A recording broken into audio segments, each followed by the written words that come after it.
બનાસકાંઠાના હાલ બેહાલ કર્યા છે। જીએસટીવી પર એક્સક્લુઝિવ દ્રશ્યો આપ જોઈ રહ્યા છો। હાલ પણ બનાસકાંઠામાં ધોધમાર વરસાદ વરસી રહ્યો છે। તો બનાસકાંઠામાં વરસાદે મેઘતાંડવ રચ્યું અને તેના કારણે બનાસકાંઠાના હાલ બેહાલ થયેલા છે। જીએસટીવી પર એક્સક્લુઝિવ દ્રશ્યો આપ જોઈ રહ્યા છો।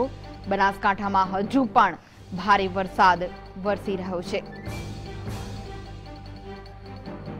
ત્યારે ગ્રાઉન્ડ ઝીરો પરથી જીએસટીવી આપને બનાસકાંઠાની આ તસવીરો, આ દ્રશ્યો બતાવી રહ્યું છે। જીએસટીવી પહોંચ્યું છે બનાસકાંઠા, જ્યાં ગ્રાઉન્ડ ઝીરો પરથી લોકોની વેદનાને વાચા આપી છે। બનાસકાંઠામાં હજુ પણ ધોધમાર વરસાદ વરસી રહ્યો છે। હાલમાં બનાસકાંઠામાં રેસ્ક્યુ ચાલી રહ્યું છે। જે લોકો ફસાયા છે તેમને બચાવવાની કામગીરી ચાલી રહી છે।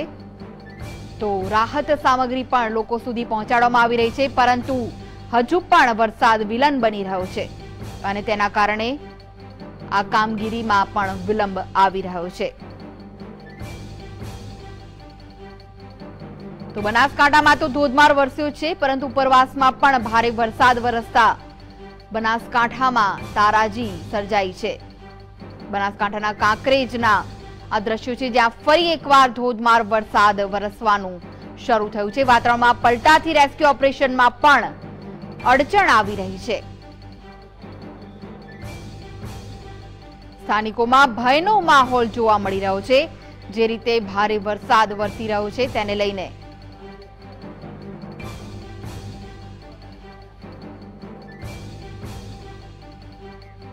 તો બનાસકાંઠાના કાંકરેજથી અમારા સંવાદદાતા કિશન અમારી સાથે જોડાઈ ગયા છે।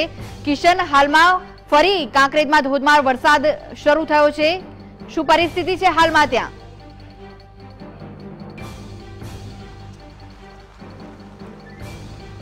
બનાસ નદીમાં જે પૂર આવ્યું છે અને બંને કાંઠે જે બનાસ નદી વહી છે તેમાં કદાચ સૌથી વધારે નુકસાન હોય તો તે બનાસકાંઠાના કાંકરેજ તાલુકામાં છે ને આજે પણ તમે દ્રશ્યો જોઈ શકો છો કે સવારમાં થોડા સમય માટે વરસાદે છે તે વિરામ લીધો હતો અને અત્યારે જે બનાસકાંઠાનો જે આ કાંકરેજ વિસ્તાર છે તે આજુબાજુના જે ખારિયા ગામ છે ને ગઈકાલની જે પણ લોકોની જે લાશો મળી આવી છે આ વિસ્તારના જે તમામ નાના જામવાડા સહિતના જે ગામો છે ત્યાં ફરીથી વરસાદ ચાલુ થયો છે અને થોડો નહીં પણ મોટા પાયે વરસાદ થયો છે। અતિથી ભારે જે વરસાદ છે તે ચાલુ થયો છે। સૌથી પહેલા હું તમને આ દ્રશ્યો પણ બતાવવા માંગીશ। જે વરસાદ વરસી રહ્યો છે, સતત 1 કલાકથી આ વરસાદ છે તે વરસી રહ્યો છે અને આ વરસાદ હવે નુકસાનકારક છે, કારણ કે જે વરસાદ રોકાયો ત્યારબાદ જે ગામડાઓની અંદર તંત્ર પહોંચ્યું હતું, જે સ્વાયત્ત સંસ્થાઓ પહોંચી હતી અને લોકોને મદદ કરી રહી છે। ગઈકાલે જે એનડીઆરએફ છે, આર્મી છે સહિતના જે પોલીસના જવાનો છે તે રેસ્ક્યુમાં લાગ્યા હતા અને જેટલા પણ સંપર્ક વિહોણા ગામ છે ત્યાં પહોંચવાનો પ્રયત્ન કરી રહ્યા હતા, લોકોને બચાવવાનો પ્રયત્ન કરી રહ્યા હતા।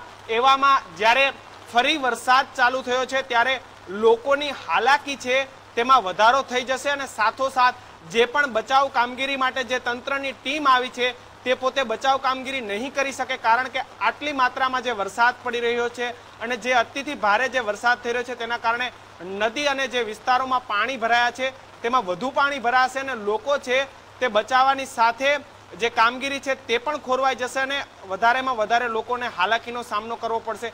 એવામાં જ્યારે ફરી વરસાદ ચાલુ થયો છે, તંત્રની સાથે જે લોકો છે તેમાં હાલ માહોલ ખૂબ જ ખરાબ જોવા મળી રહ્યો છે। લોકો છે જે ચિંતામાં પડી ગયા છે કે હવે આ વરસાદ ક્યારે બંધ થશે અને ક્યારે તેઓ બહાર આવશે। જી કિશન, હાલમાં અંદાજે કેટલી ટીમો કામે લાગી છે રાહત બચાવ કાર્યમાં?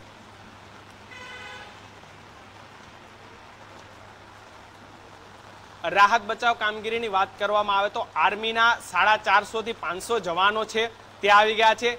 એનડીઆરએફની પણ 7 થી 8 ટુકડીઓ છે તે આવી ગઈ છે અને જે પ્રમાણે કાલે જે એસએસ બક્ષી સાથે જે જીએસટીવી વાત કરી હતી તેમાં તેમને જણાવ્યું હતું કે અમારી એન્જિનિયર ટીમો પણ રવાના થઈ ગઈ છે, સાથોસાથ હેલિકોપ્ટરો પણ આર્મીના અહીં આવી પહોંચ્યા છે, તેમજ જે એરફોર્સના જે હેલિકોપ્ટર છે તે પણ આવી પહોંચ્યા છે। નૌકા દળની જે લોકો છે તે પણ આવવાની વાત તંત્ર દ્વારા કરવામાં આવી હતી, પણ જ્યાં તમામ ટીમો છે, તમામ હેલિકોપ્ટર્સ છે કે પછી હોડીઓ છે, પણ જ્યારે વરસાદ છે તે વધારે ને વધારે જેમ વરસી રહ્યો છે ત્યારે તંત્ર છે તેને પણ લોકોની જે બચાવ કામગીરી છે તેમાં મુશ્કેલીનો સામનો કરવો પડી રહ્યો છે, કારણ કે વરસાદના કારણે હેલિકોપ્ટરમાં જે દેખાવાનો પ્રોબ્લેમ થાય છે, જે દૂર સુધી જોઈ શકાતું નથી, હવામાન ખરાબ હોવાના કારણે હેલિકોપ્ટરથી બચાવ કામગીરી નથી થઈ શકતી, તો હોડી છે તે પણ વરસાદનું જે કારણે જે નદીઓના વહેણ વધી રહ્યા છે તેમાં હોડી પણ લોકોને બચાવવા સુધી નહીં જઈ શકતી. આવા તમામ રીતે જે વરસાદને કારણે જે તકલીફો પડી રહી છે તેના કારણે લોકો છે તેની બચાવ કામગીરી અટવાઈ ગઈ છે. અને જે પ્રમાણે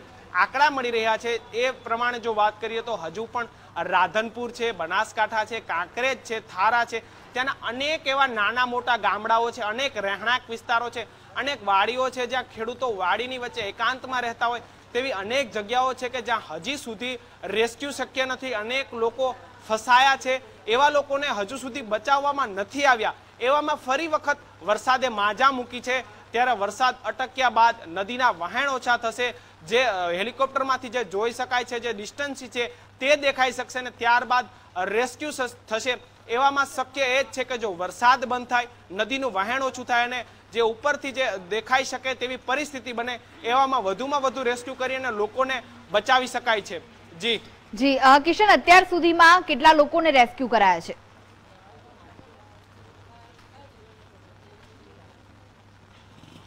જો રેસ્ક્યુની વાત કરવામાં આવે તો જે તંત્ર તરફથી જે આંકડાઓ મળી રહ્યા છે તેમાં અત્યાર સુધી રેસ્ક્યુ દ્વારા જે હેલિકોપ્ટર રેસ્ક્યુ કરવામાં આવ્યા તેમાં 100થી પણ વધારે લોકોને બચાવવામાં આવ્યા છે. તો જે આર્મીએ જે ગઈકાલથી જે રેસ્ક્યુ કર્યા છે અને જીએસટીવીના માધ્યમથી આર્મી કઈ રીતે રેસ્ક્યુ કરે છે તેની પણ આપણે ગઈકાલે પ્રસારણ કર્યું હતું, લોકોને બતાવ્યું હતું. ત્યારે આર્મી દ્વારા જે રેસ્ક્યુ કરવામાં આવ્યા તેમાં અંદાજિત 1500થી પણ વધારે લોકોને બચાવી લેવામાં આવ્યા છે. જે બનાસ નદીનો જે બીજો કાંઠો છે ત્યાં પણના જે ગામડાઓ છે ને જે લોકો વરસાદ આવ્યો તે સમયે બચી ગયા અને ઊંચાણવાળા વિસ્તારોમાં ગયા અને જે લોકો ગઈકાલે નદીના બીજા કાંઠા ઉપર હતા તે તમામ લોકોને આર્મી દ્વારા જે વાતાવરણ અનુકૂળ આવતા તમામ લોકોને હોડીની મદદથી બનાસ નદીના પેલે પારથી આ ઊંચાણવાળા વિસ્તારમાં લાવી અને તમામ લોકોને બચાવી લેવામાં આવ્યા છે. પણ જે ગામો છે જ્યાંના રસ્તાઓ તૂટી ગયા છે, રસ્તાઓ ઉપર પાણી વહી રહ્યા છે અને એવા ગામો છે કે જ્યાં હોડી પણ પોસિબલ નથી અને હેલિકોપ્ટરથી પણ હજુ સુધી જે વાતાવરણ ખરાબ છે તેના કારણે પહોંચાયું નથી, તેવા લોકો હજુ પણ મદદ માંગી રહ્યા છે. આજે પણ જે ફૂડ્સ પેકેટનું વિતરણ કરવામાં આવ્યું